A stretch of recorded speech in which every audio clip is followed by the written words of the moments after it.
Hey, so what's up? This is JC with Wrong Strong, and this is how you get involved, man. You sit through these committees, you listen to what people that families that have been impacted through incarceration, whether it's a loved one or their advocates. You meet the people, the families who are going through it, and me, I was incarcerated, but I'm trying to help as much as I can. So I'm getting involved with this stuff. So stay tuned. There's going to be a lot of stuff happening now, Wrong and Strong. So just follow us.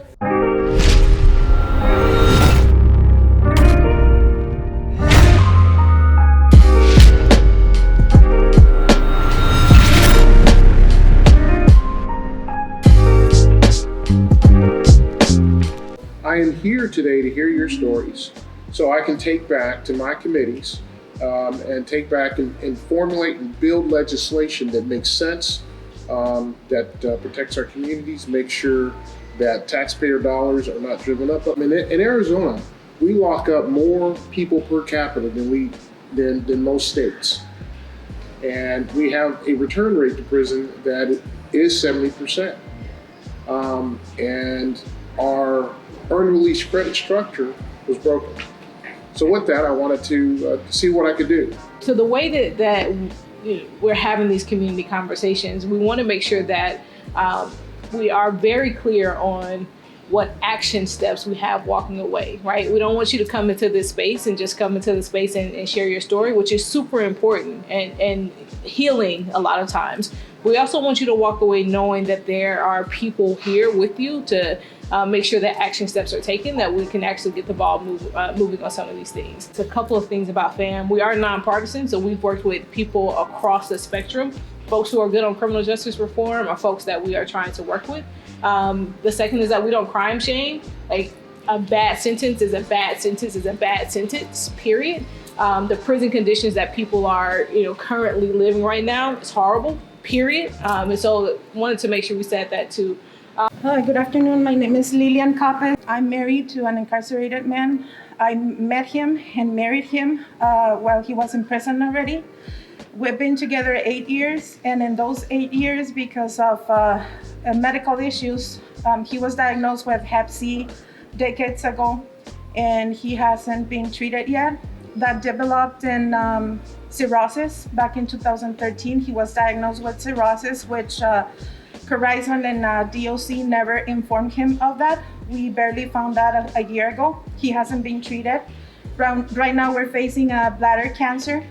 And in those 8 years that we've been together, we have lost our visits 6 times, which means that we haven't seen each other 4 years. If we put together all the 6, 8 months and all the periods that we have lost our visits due to a medical reason.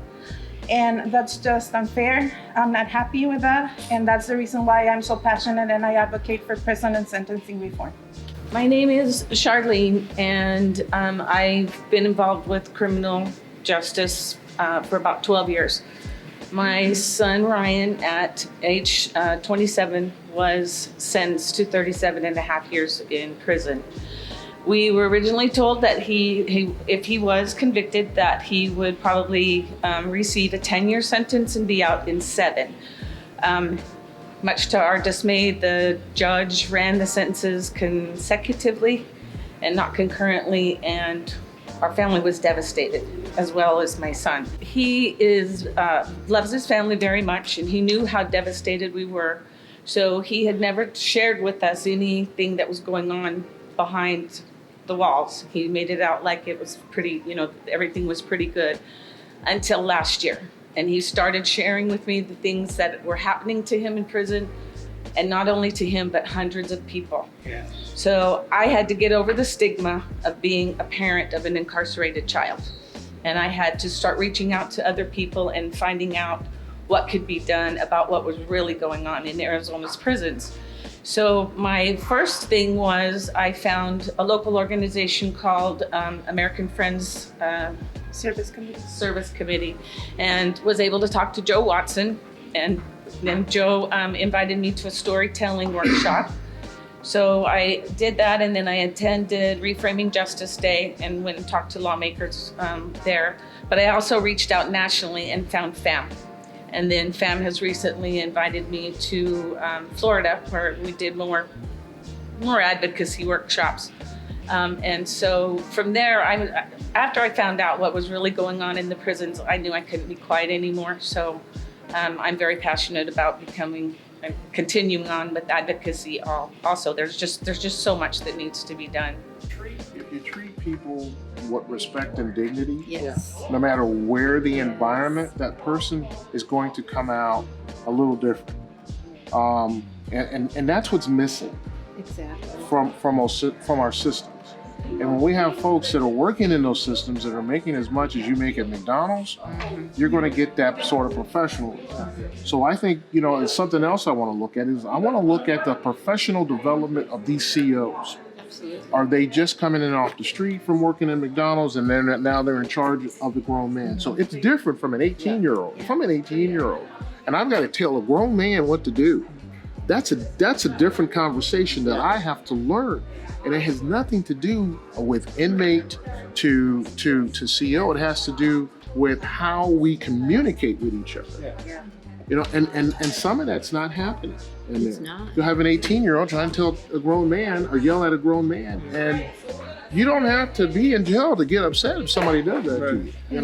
That what I would like to see on that criminal justice committee, this probably won't happen, but I would like to see the chair and the vice chair of both parties, rather than the majority party having the chair and the vice chair. Yeah. So typically in committees, we have a ranking member of the other party. I think it sends a message of the problems that we are trying to take care of, which is bipartisan. And we need that type of leadership in those types of committees. Because people that are in jail are Republicans and Democrats and independent and black, white, red, brown, okay? So we need that. So that's one of the recommendations that I'm going to push forward. Hey, what's up, guys? Thank you for following all my videos. And, if you haven't subscribed to my channel, subscribe, hit the bell so you don't miss nothing. We had a meeting last week with the Prison Reform Board, and Representative Blackman was there. He's really pushing for, a change in the prison system and the sentencing guidelines and all that stuff. We talked about healthcare, living, schooling, pretty much the whole thing, and I shared my story with him, and it's crazy because